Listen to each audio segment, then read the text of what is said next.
The following program is a Greenlight Maine production, being brought to you in part by Bangor Savings Bank, where you matter more. Every Maine business adds value to our state. Diversity adds strength and beauty to our communities. We each have different journeys with a common goal: to prosper and contribute to a vibrant, thriving future in Maine, all to help strengthen the economy. Greenlight Maine and Bangor Savings Bank present Elevating Voices, a celebration of Maine's diverse business community. Welcome to Elevating Voices. I'm Julene Gervais. Over the next few weeks, we're going to bring you the inspiring stories of 6 diverse business owners and the people who have helped them along the way. Today, we begin in Portland with a story about a man who's using his artwork with sports and getting national recognition. All right, let's start at the beginning. Do you remember the moment that you just started to fall in love with being an artist? So when I was younger, my grandmother's an artist. She passed away, but she was an artist. She did like watercolor paintings and stuff like that. And so she would take classes and then started selling her paintings. So we would go up there on the weekends near Moscato where they lived, and we would just draw and paint with her. Whatever she learned in her classes, she would come and teach me and my sister. And then I just took a draw to it, no pun intended. I just would draw with her and paint and learn techniques. And then as teachers would see me in school, I would just continue to always gravitate toward art classes, and that's where I excelled a lot in school. And so I would always, in high school, when I had an open block, I'd always put up with some type of art class. Yeah, so I just went on and I would keep studying it and doing all the art classes I wanted to do. So.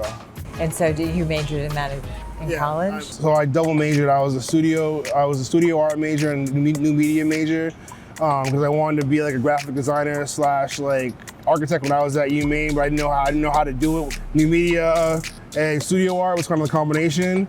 And then I transferred and I got to go to Merrimack, and I started digital design there.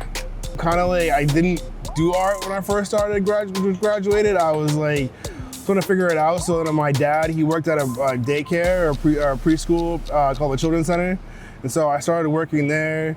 And then I started just going up the ranks. I was a long-term sub. Then I got a job in the school system. And I've been an ed tech. I've been an art teacher. And so I've been teaching pretty much the last few years in the public school system in Maine. What was the moment like when all of a sudden you got your big break?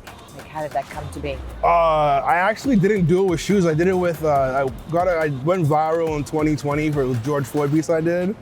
And Big Poppy posted it, and it went everywhere. After that, people were like, what are you gonna do next? Right after college, I took a little mini internship at iSlide. They customized sandals. And so I went back to that, and I was like, all right, I'm just gonna go and just paint shoes again and see what happens. And so I started messing around, hydro dipping sneakers in water with spray paint and seeing how that looked. And then I started just grabbing cheap shoes and trying to paint them, talking to whoever I could. And then finally I got a break to do a pair of cleats for JT Hassel for the Jets.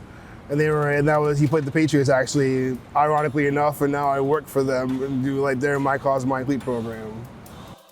So when you got the call to do JT Hassel, what was that like? I was surprised. I knew an agent because I coached an all-star game, and I was like, hey, so I knew, can I paint some shoes for your players? And he was like, well, hit my guys up on Instagram and see which one responds. And then JT was like, yeah, you can do mine for me. And I was like, oh snap. I was like, okay, cool. So he sent it to me, and it's cool. The surreal moment was when you get the cleat and it has the Jets number on it. They print each number and the player's name on the cleat. You're holding his cleats in your hand, and you're like, okay, now I have to paint them. And it was kind of you can't mess up because it's the only pair you get. So it was surreal but stressful at the same time. And then tell us about the program you work on with the Patriots. So I do the My Cause, My Cleat program with the Patriots. The first year, it was kind of hey, can I do them for you and see where it goes? And I thought I was gonna be 3 or 4 pairs to see how I did.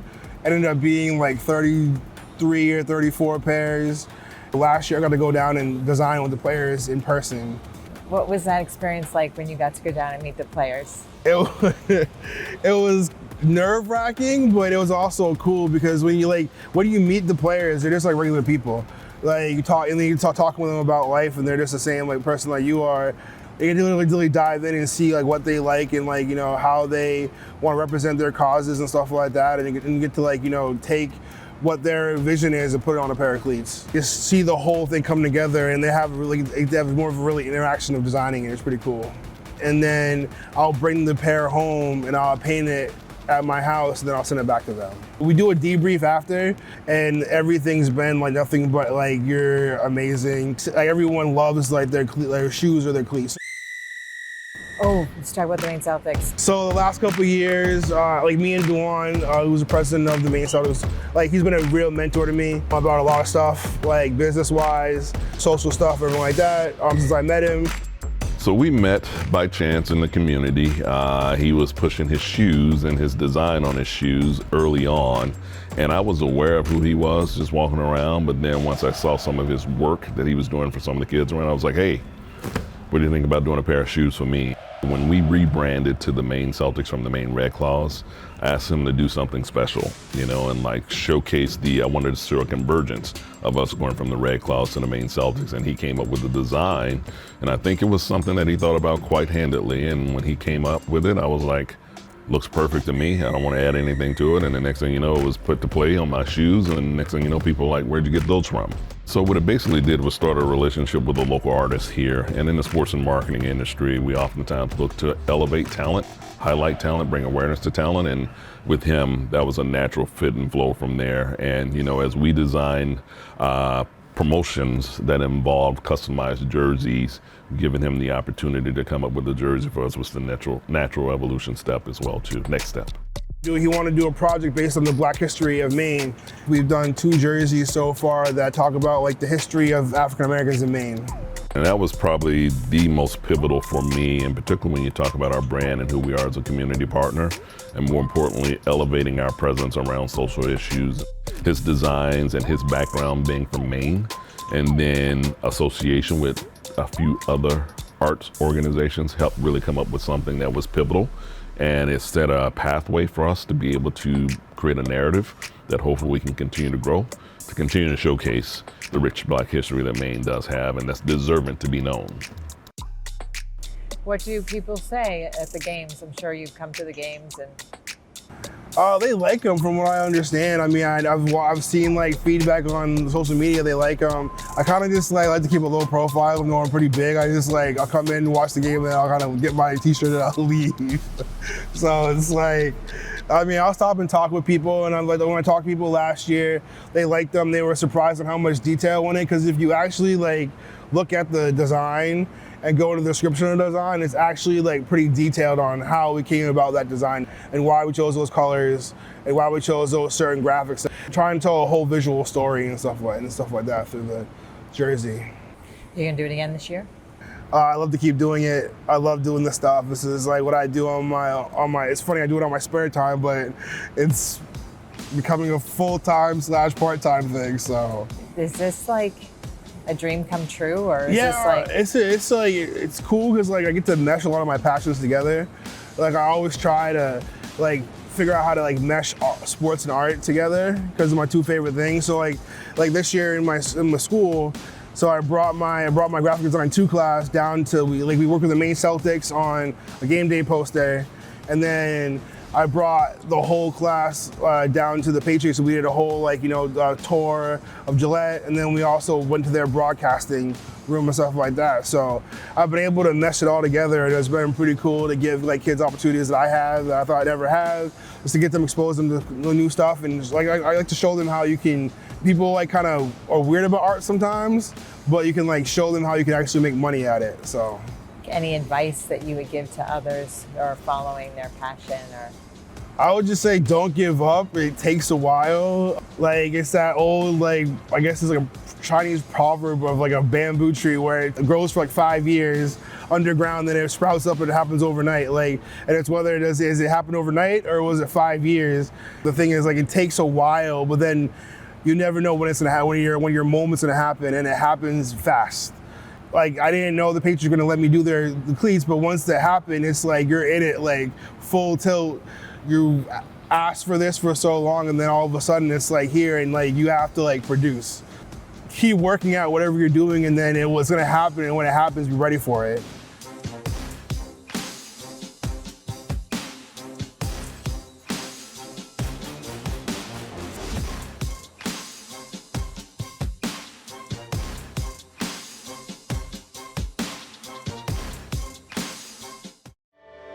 Since 1852, Bangor Savings Bank has been helping New Englanders thrive by living our You Matter More promise. We invest in Northern New England because your ideas, your well-being, and your business matter to us. Our commitment is reflected in our caring employees, innovative solutions, and investments in local communities. At Bangor Savings Bank, you are at the heart of everything we do because you matter more. With so many Medicare options, it can be confusing. At Martin's Point, we make your Medicare choices easy. Our all-in-one Medicare plans cover doctor's visits, hospital stays, and prescription drugs, dental, vision, and eyewear, fitness and wellness reimbursements, with premiums and copays as low as $0. As one of the highest-rated Medicare Advantage plans in New England, you can feel confident you're covered. Call or visit us online today to request your free Medicare Made Simple guide.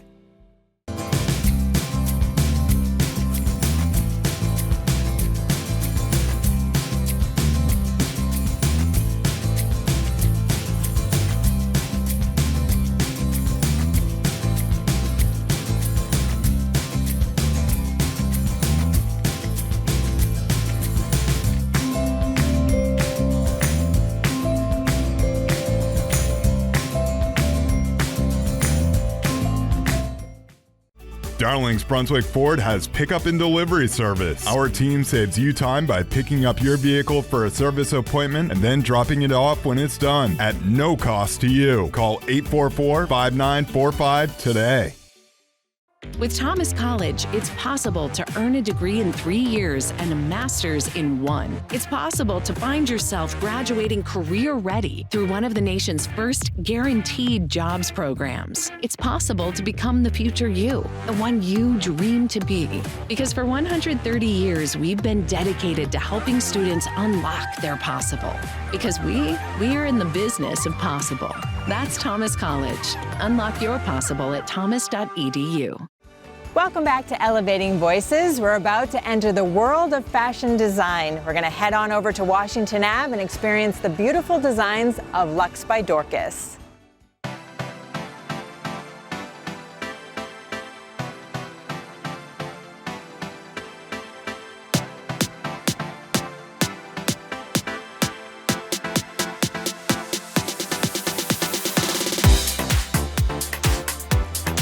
Your designs are so beautiful. Thank you.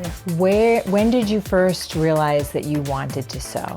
So I realized I wanted to sew at the age of 9, and which was also inspired by my mom. My mom was a cloth merchant, and she always takes us to market every time she goes to get fabric for our clients. So that very moment, that very time, I remember it was close to the festive period and I needed a new dress. So as the middle child of, from an humble background, clothes are already being passed down, I have an elder sister, her dress is being passed down to me, and why mine is going to be passed down to the younger ones I have. So I don't want that trend to continue because I love colors, I love designs, and she said, if you wanted a new dress, why don't you make something out for yourself? This is the fabric, why don't you start something? So that's ignited the spirit, the craftsmanship in me, okay, let's see what I can do. And that started with just needle and thread at the age of 9. So that's how I started this sewing business. It all started from that, inspiration from my mom. Nice. Did you join her in her business? Yes, back home, every of our kid, ventured into the same thing she does, and that is also one of the things she passed on to us, the spirit of entrepreneurship. All of our kids know how to, sell and buy. We do different business, and we are all successful in that. So yes. What was life like growing up in Nigeria? Oh, life is good, and at the same time, it's kind of like challenging. Coming from an humble, low background, I don't have that resources of the luxury most family or kids has back then. But one thing about my parents is they are very, very exceptional about giving their child education. So while doing that, while providing the education for us, they also taught us the spirit of entrepreneurship. Like, you also have to have this as your setup business, as a sort of background backup, to have something to follow back to. So yes, it was very good, and at the same time, it's very, very challenging to grow. Yeah, I'm sure. Yeah. Thank So you. you've been an entrepreneur since age 9. Yes, yes, every one of us, from the little. What brought you to the United States? All of us have the education aspect, and I wanted to be able to grow professional. I had my background study in pharmacology, so I studied pharmacology as my first degree, and with my passion for business, I was into so many business back home. I was into interior decoration, event decoration, and also I was into doing makeup artistry, and at the same time being a fashion entrepreneur. So that's gave me the push to study ahead, and I checked on schools online, and I saw that okay, the Rue Institute is a place to be, for that experience which I needed. So I transitioned coming here September 2022 for my master's in project management at the Rue Institute, Northeastern University. So where I earned my MSc in project management. So that's what brought me to Maine. Nice.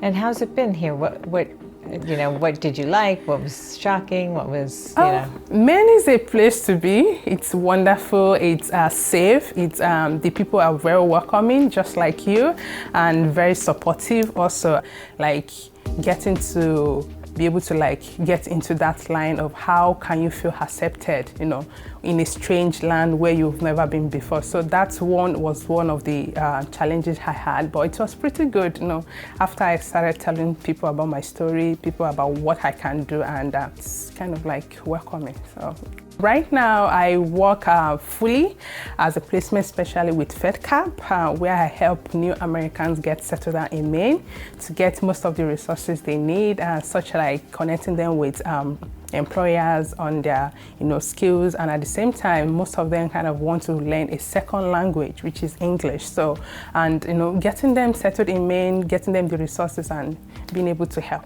And also I have this business, Lost by Dockers, where I also support the community, empower the young child, and everyone that wants to also learn the crafts also, and also giving back to the community.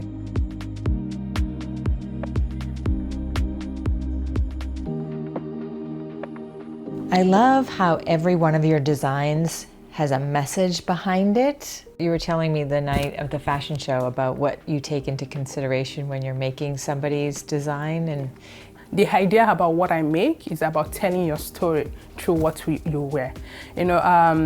It's sometimes I have clients and I ask them, what do you want? How do you want to see yourself on the stage? What have you gone through? What are you going through right at this moment that you think you can share?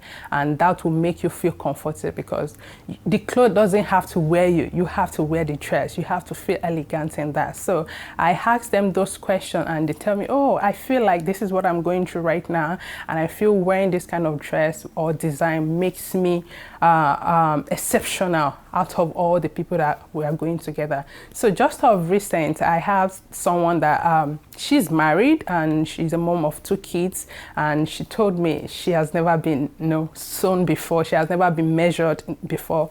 All her life she has been putting on a ready-to-wear dress, which is jean and shirt.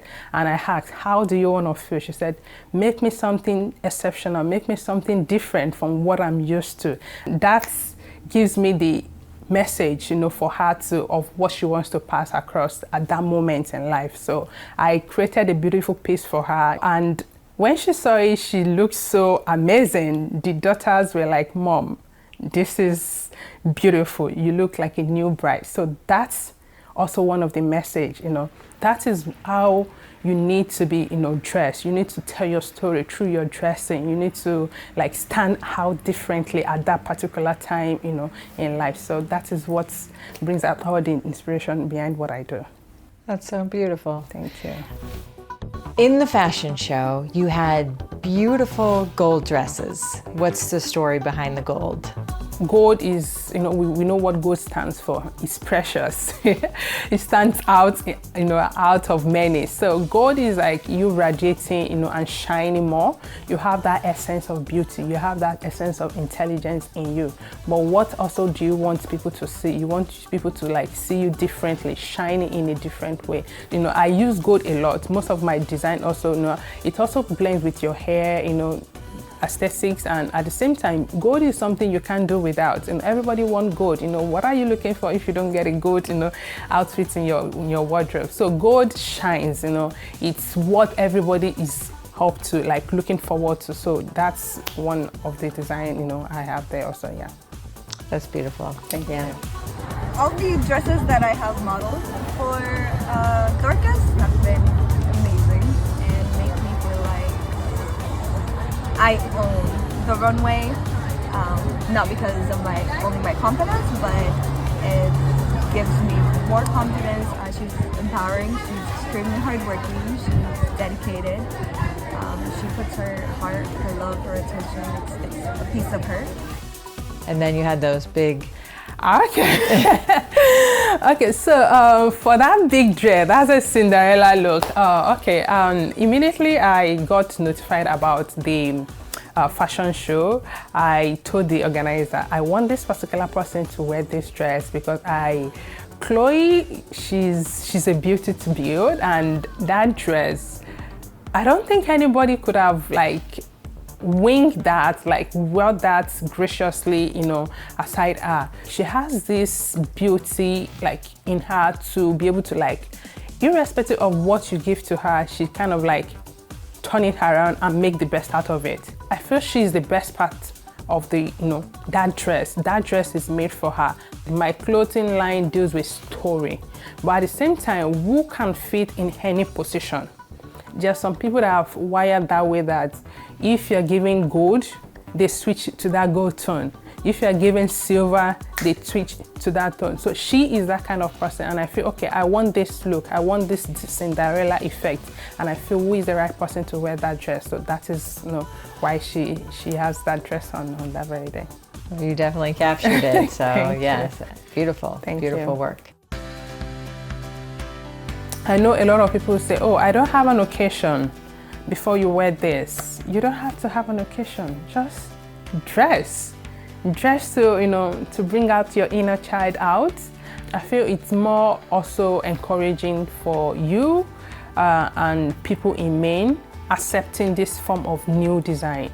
It's new to people, to some people, and people are kind of embracing that to support us. It's like going extra mile to transform yourself, to see what is different from what you are used to. So with this, I'll be able to support companies, support organizations. Just last year, December, I donated one of the custom piece made for Portland Ovation, and it generated a sum of $2,000, for a charity, But when you make something to yourself, you stand different, you stand out, and you look unique.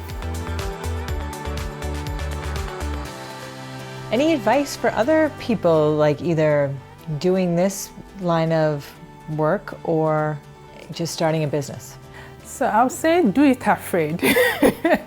So there's a lot of challenges when I came to Maine getting resources, and I'm happy you guys are supporting us with that resources, giving us that opportunity to tell our story, to share it out for people to know and also support us. And do it afraid. Do it one step at a time also.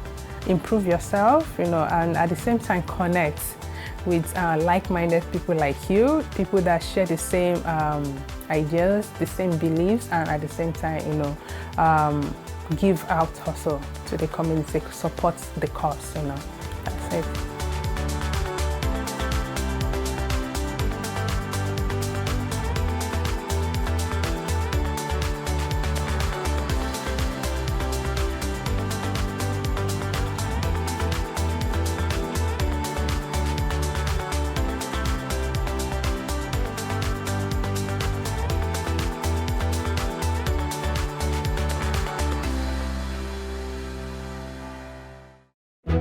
I'm truly awestruck by the innovation that exists. Fame has fundamentally been a part of keeping the business community here resilient and robust. Our role is to help. Coming in. To have people in your corner that will guide you through the whole process is really helpful. When they say, hey, we believe in this, it's a real boost to confidence. Fame works for Maine, helping businesses and lenders create a bright economic future. It's about helping Maine grow. Congratulations to the newest winners of Greenlight Maine and to all the amazing businesses that competed this season. At Albin, Randall, and Bennett, we see you as the future of Maine, creating opportunity and strengthening our business community. Your innovative spirit and limitless determination drive the economic prosperity of our great state. Keep chasing your dreams. Your success is Maine's success.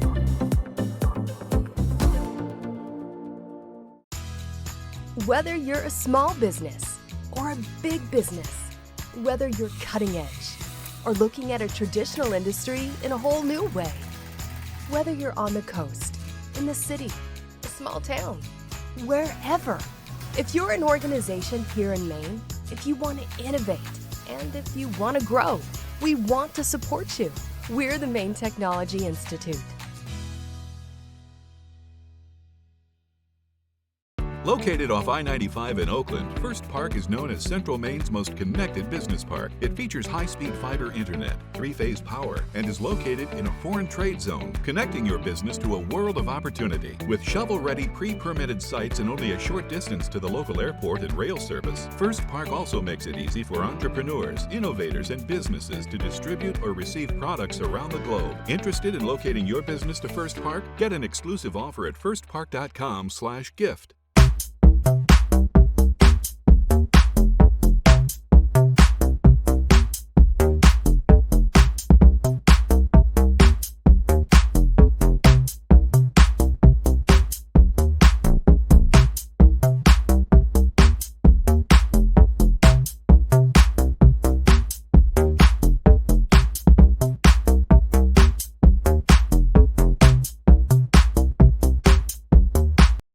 Thank you so much for joining us. We hope you feel inspired. We'll be back next week with 2 more stories of diverse business owners. Until then, if you want to see all of our episodes on Elevating Voices and Greenlight Maine, go to greenlightmaine.com. Until then, have a safe and successful week. Elevating Voices would like to thank our premier partner, Bangor Savings Bank, our corporate partners, and our sponsors. Thank you.